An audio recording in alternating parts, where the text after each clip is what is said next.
Okay guys, so we are on the KTM 1290 Super Adventure S. I think that's what it's called.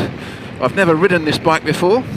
This is the brand new 2021 version with the revised electronics packs, and it's got 5 riding modes. Loads of different technical things you can do with the bike. You can alter the suspension, you can do lots of bits and pieces. Let's just settle down and get used to this, shall we? It corners really well. It's really easy round the roundabouts. It's lovely round the roundabouts. But keep on leaving the indicator on. I don't know if you noticed that. But yeah, look, the screen's really clear. You can see that right in front of us. The screen is excellent, really very clear. It's a good display. Lots of information, temperature, clock, trip, your fuel. I've got 140 miles of fuel. This bike's only done about 50 miles apparently, and I'm the first person to take this one out for a test ride apparently from this dealership. So yeah, it's a pleasure to have been given the opportunity. That's definitely red, by the way. Just saying. As I always like to say, that's red. Yeah, so I don't think it's got heel hold like the BMW has. I have to put my foot on the brake. How bad's that? What can I tell you? Down here, look at this. You've got a point to charge. So I'm charging my batteries as we ride. So that's brilliant. Brilliant little cubby there. While I'm just fully charged, I see the green light. I'll just take that one out then, shall I? Don't want to overcharge it. Knock that one out. So yeah, your batteries can charge there, your phone can go in there, can charge that. You've got the hand guards. Okay, we've got our hazard lights, we've got the on-off switch. This is the starter switch over here for the bike. Over here, we've got cruise control, got the horn. What's that sound like? That's pretty good. And of course, we've got the control wheel here for the center console here for the screen, which I'll go through very quickly later on. But I've got to tell you, there's a lot to it, so I'm not going to talk too much about that. Just to tell you that there's lots of options. You know, there's a rain mode, a road mode, a race mode, an off-road mode, different suspension settings. This screen does go down and up by this turning wheel here. I've got it in the highest setting currently, and that will sit wherever you want. It's got lots of different, you know, you can see here, lots of different possibilities there. Different heights. I've got it the highest height for the moment. That's really nice. No one spoke about a heated seat. What can I tell you? I don't think it's a heated seat, but I think my bum's getting warm from the engine. So I'm sitting here at the traffic lights, and I'm getting some heat from the engine coming up. What else? The mirrors. I've not even checked the mirrors, to be completely honest with you. Not even looked at them. First and foremost, thanks very much to Jim Aim of Braintree for allowing me to take this bike out today and do a review on my channel. That's very, very kind of you to let me do that. The bike is, of course, it's an adventure bike. It's quite big. I'm 6'3". Is it good for a tall guy? Yes, of course it is. The ergonomics are excellent. I'm sitting here with my arms stretched out in front of me. The seat is very firm, guys. I would say to you, if you're going to get this bike, you do need to get a different seat. Hopefully they've got a comfort seat. It's got plenty of poke, 160 brake horsepower, purportedly. When you put it into the rain mode, that reduces down to 100 horsepower. And obviously the throttle response is dampened and other bits and pieces happen in the magical world of the computer that controls everything. The slipper assisted shift is brilliant, absolutely brilliant. It's smoother than BMW's by far. I literally just touch it and it changes. I mean, it's brilliant, absolutely brilliant. So light you don't even realise you're touching it. I don't think, you know, it's brilliant, really very good. We go change down. Yeah, it's absolutely silky, and oh my god, don't use it from first to second though, because it doesn't like that feel. Let's wind it on a bit. I will say the switch gear. So the switch gear is okay. It's not brilliant. I've only been on the bike for about 5 minutes, and the indicator, it takes some getting used to cancel the indication, which, you know, that could be a problem. You can see here now on the screen, ABS, road, HTC is on, standard suspension, and street for the other things. Street for the mode. Let's hit the back brake. Back brake is good. Yes, back brake works. That's nice. Bike leans in. Phil looks over his shoulder. Nothing coming. On the roundabouts, it is quite good fun, I will say. God. Cancel the signal, Philip. Yeah, it's good, guys. It's really good. It's an easy bike to ride. I'll tell you that right now. It's very easy to ride. Easy to get into high speeds. Is there vibration through the pegs and through the handlebars? Yes, there is. But it's a big bike, you're going to get that. This is the first adventure bike I've ridden, guys. I've never ridden one before. Well, I tell a lie, I rode a Triumph a few years ago, but that was before I was doing reviews and I didn't really pay too much attention to that. But that did feel quite agricultural, I remember that. And that is the first thing I feel when I got on this bike. It's like the engine isn't as refined as a street bike, you know. But it's not going to be, is it? It's not going to be. And especially as you can take this bike off-road, you know. You can't do that with a street bike. But the roundabouts are fun. The roundabouts, I really feel like I can lean it as far as I want to lean it, and it's just going to stick there, which is brilliant. Let's see, is it quick? Oh, it's really... I mean, the engine, you really know the engine's going round and round. It's a proper... It's really quite interesting. So I'm going to stop off in a second and just try and change the mode to see if I can affect the suspension.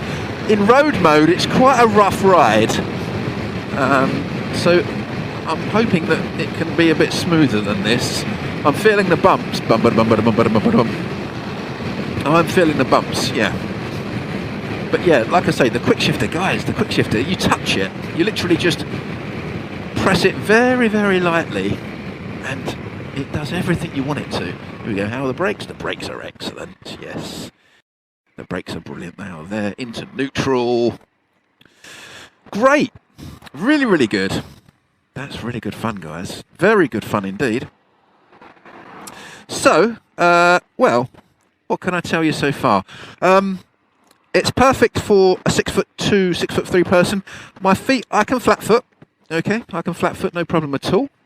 And we're just I just want to go into this, hopefully you can see what I'm doing, suspension, and I want it to be a bit, comfort, there we go, that's what I want, a bit of comfort. So you've got comfort, you've got off-road, advanced, which I suppose, suspension auto, and sport. So you've got street, comfort, off-road, advanced, auto, and sport, which I assume will be stiff. So I'm going to go for comfort on that. Preload adjuster, low, high.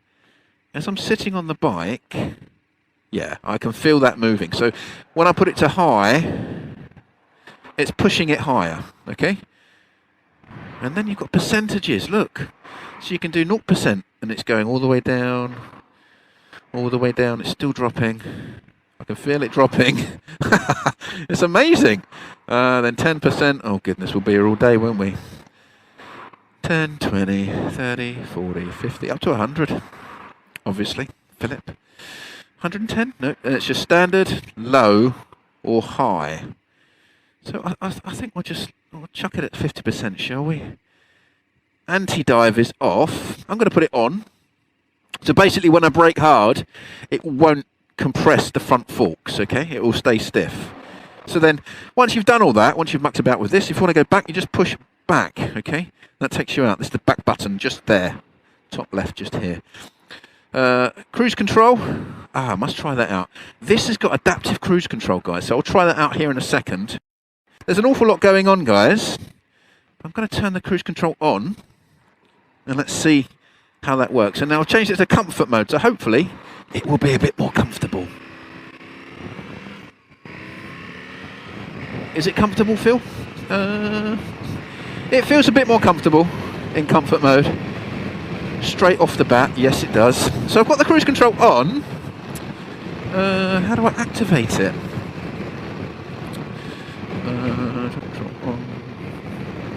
There we go. Right. Okay, so guys, oh, it's not stopping, Phil. It needs to stop for me. It needs to stop for me, please. The quick shifter is lovely. Yes, it is. So, look over my shoulder, nothing coming. Still nothing coming. Oh, guys, this is good fun, actually. But cancelling the signals, you've got to really push centrally to cancel those signals. So to turn the speed on you want, there's a plus button just here, bottom left. I don't know if you can see it, but here you go. You push that. Now I'm at 50. Okay, so the cruise control is on. I'm not touching the throttle at all. It's set to 50 miles an hour. And I am keeping a set distance to the white vehicle in front of me. So it is working. It is working, which is quite good.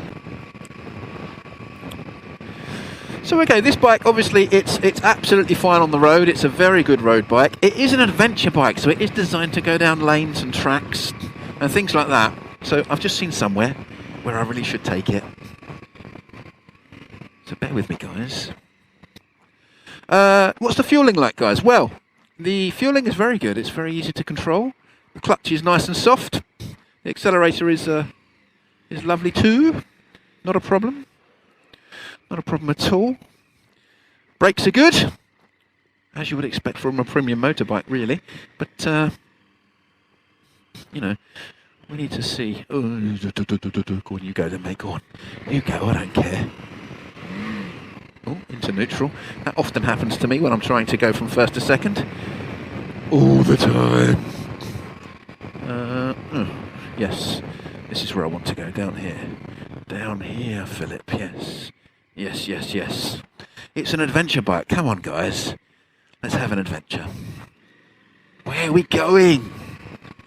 Well, we're off-road, you know. Could be anywhere. I'm going towards a farm, I think. Private land, probably, knowing my luck. I just want to say I've gone off-road. So I have, okay? I've gone off-road. It works off-road. It's quite awesome, actually, isn't it? Look at that. Absolutely brilliant. I'll tell you what, actually. Let's do the bike walk around, shall we, people? Let's do the bike walk around. Okay, guys. So here she is. The Super Adventure 1290 by KTM. New for 2021. Revised electronic suite. And I've got to tell you, so far I'm really impressed with the way this bike rides. Absolutely beautiful. It's actually an absolute pleasure. The quick shifter is like butter. I mean, you hardly have to touch it for it to work. You know, the power is there, accessible, really, really good. I am mucking around with ride mode, so I found that road, or street mode as they call it, is a little bit hard. So I've stuck it into comfort, and that is better. The seat is hard, so I'd go for a comfort seat if they give you that option, and I'm sure they do. Overall, it's a really, really lovely bike. You've got your Brembo brakes down here with twin discs in the front. And obviously there'll be Brembo brakes on the back.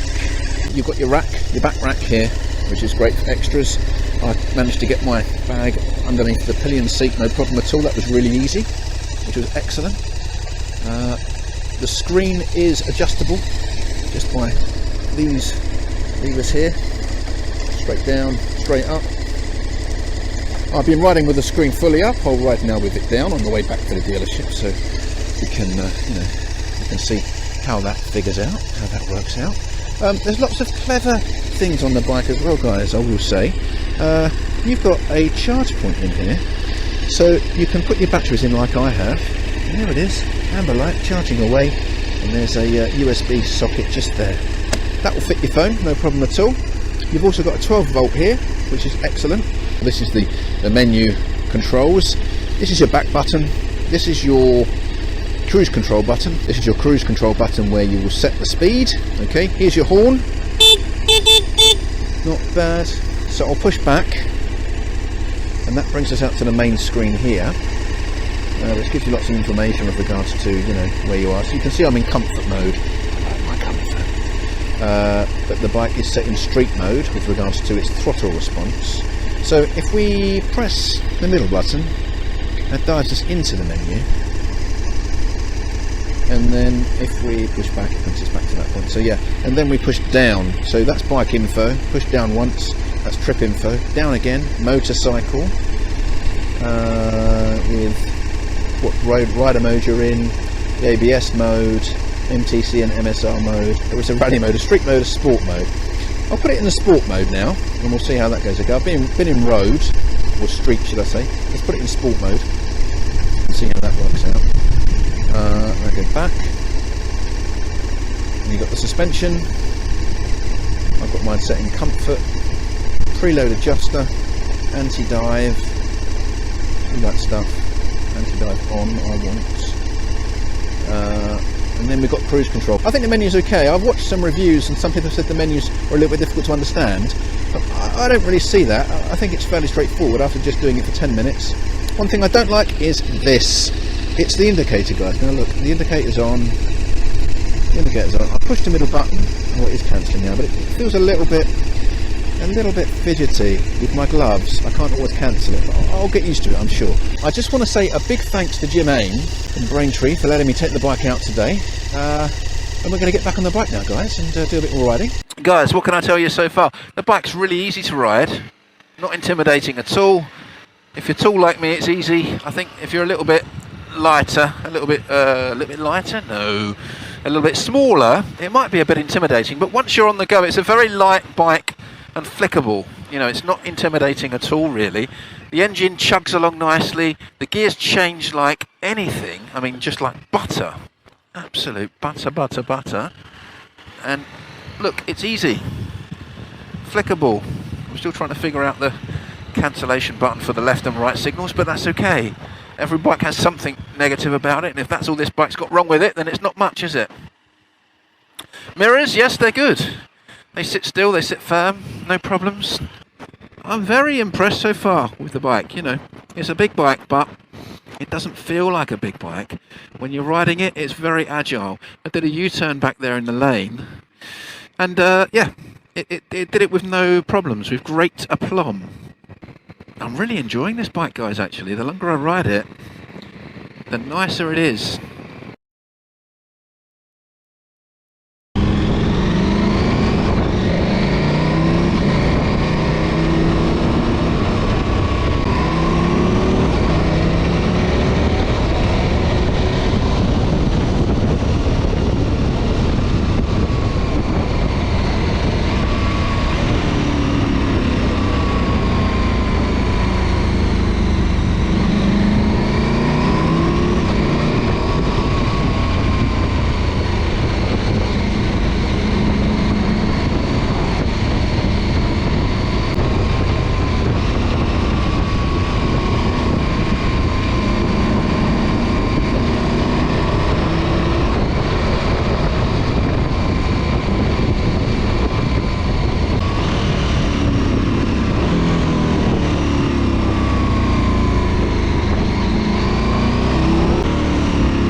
So guys, I'm just making my way now back to Gym Aim in Braintree. Once again, a big thanks to them today for letting me take this bike out and do this review. For you guys out there, I hope very much that you have enjoyed the review so far. To summarise, really, this is a really nice motorbike. The gears are very slick via the quick shifter, up and down, works nicely. The acceleration is quick. The engine is quite noisy, but I think it's very adventure-esque. I think basically any bikes in this range, they're going to be in the same kind of ilk, I would imagine. The screen is quite tall, but at high speed it doesn't do an awful lot. It's quite narrow, and I've tried it in the lower setting and the higher setting, and it doesn't do an awful lot. I'm sure it takes some of the wind out, but it doesn't really get rid of all of it, to be completely honest with you. So, you know, it's not perfect. It could be slightly better, I think. Could be improved. The functionality of it, bringing the screen up and down, is very good. Very easy to do. You can have it in multiple positions because it basically adjusts height all the way along. The clutch is super smooth on the odd occasion when I have to use it, but most of the time I've been using the quick shifter, to be completely honest with you guys. And it is brilliant. The quick shifter is absolutely superb on this bike. It's so good. I think I've said it so many times in this video, but really, you literally don't even notice you're touching it. So that's excellent. The bad points about the bike, the only thing I really don't like about it is the left and right signal turn, because I can't cancel it. It's not, you have to be so exact to cancel the signal, which is really annoying. You have to think about it. You shouldn't have to think about that. So KTM, that's one minus, but other than that, guys, you know, the lights are great. The front of the bike lights up nice. The LED indicator lights, they're very good, very clear. And I don't think this bike's got heated grips, which is a bit disappointing, because you definitely need heated grips. I probably haven't found them. I'll probably get back and they'll go, yeah, it's got heated grips, Phil. Look, just here. I'm like, oh God, why? But yeah, the exhaust note is not too exciting, but the comfort on the bike is excellent. In and around town, filtering through traffic, no problem at all. The steering's really light. This bike is flickable, and when you come to a stop, there's no weight. You just put your foot down and it stands up, no problems at all. It's excellent in that respect. On the motorway, on the quick roads, yes, no problem at all. And the wind protection is, you know, it's there, but it's not brilliant, I wouldn't say. But then, to be honest with you, I don't want to feel like I'm completely cocooned from the world when I'm on a motorbike, because that kind of takes away the point of it all, doesn't it? Ah, I've just discovered something also. It has got hold on it, hill hold, whatever it is. So if I hold the brake, it's holding the bike in place, so that's excellent. So I'm going up towards a roundabout here, slight incline, and when I stop, I don't want to have to worry about putting my foot on the brake. I think earlier in the video I said I had to put my foot on the brake. I was lying to you. I didn't have to. It will hold the bike, so you just big hand on the brake, on the front brake, and then it will hold the bike in place nicely. God, this place is a bit of a traffic hotspot, isn't it? Yeah, let's do that again. So look, I'm holding the brake, and now the bike will not rock back and forwards. That's really good. That's excellent. Absolutely superb. So guys, it's been a really interesting ride out here today on the 1290 Adventure, Super Adventure, 1290 Super Adventure S. It's a really excellent bike. Really quick, comfortable. Once set into comfort mode, I didn't like it in street mode, to be completely honest with you. The brakes are excellent. The quick shifter is feather light. Loads and loads of tech, loads and loads of features that are going to take you some time to get used to, but it's a lovely bike, very capable, and if you want to travel with luggage, that's not going to be a problem. Round corners, round roundabouts, not a problem at all, really easy. And also, this bike goes off-road. Now, I probably wouldn't ever take it off-road, but what I would say is that the fact that it can go off-road means you're not going to worry about a bit of dirt. It's going to make things a bit easier to actually access the bike and just get on with riding and enjoying the ride. Just want to say a big thanks to everyone who has viewed this video. To those of you who have subscribed, thank you very much indeed, really appreciate it. To those of you who have just stumbled across the channel for the first time and are viewing for the first time, please do leave me your comments, and of course if you would like to subscribe, please do so. Until next time guys, this has been me test riding the Super Adventure 1290S, the new 2021 model, with big thanks to Jim Aim of Braintree. Thanks very much guys, and until next time, ride safe.